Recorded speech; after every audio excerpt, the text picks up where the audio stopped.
53 tahun simkuring kumelandang di alam dunia.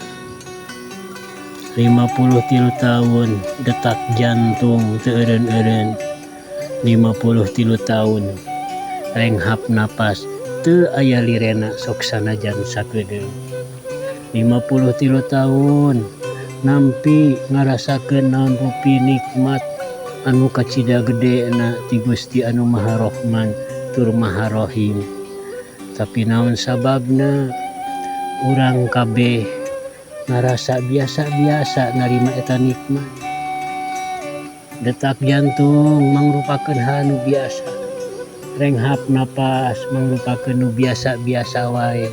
Teu nganggap yen eta teh nikmat nu kacida gedena sehingga urang teu aya saeutik oge rasa syukur kana naon rupi nikmat anu katarima ku urang ti Gusti anu Maha Rahman tur Maha Rahim.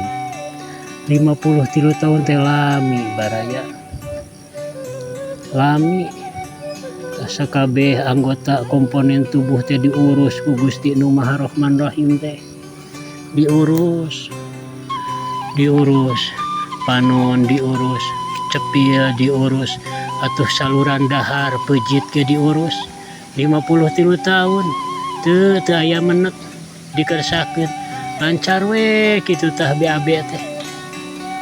Teu aya lian eta teh margina aya nu ngurus nyata Gusti nu Maha Rahman tur Maha Rahim.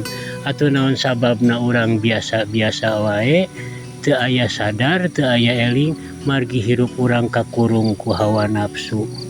Kumaha carana pikeun ngelehkeun hawa nafsu? Numutkeun kitab dina Duratun Nasihin kedah dikirangan 4 perkara. Kirangan dahar, kirangan minum, kirangan sare, kirangan ka istri.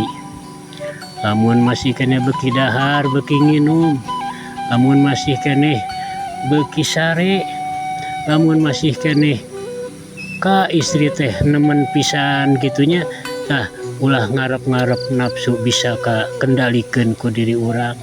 Moal tiasa tah eta nu 4 perkara kudu dikurangan.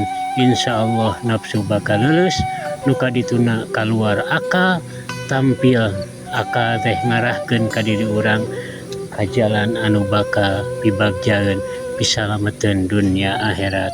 Wallahu a'lam.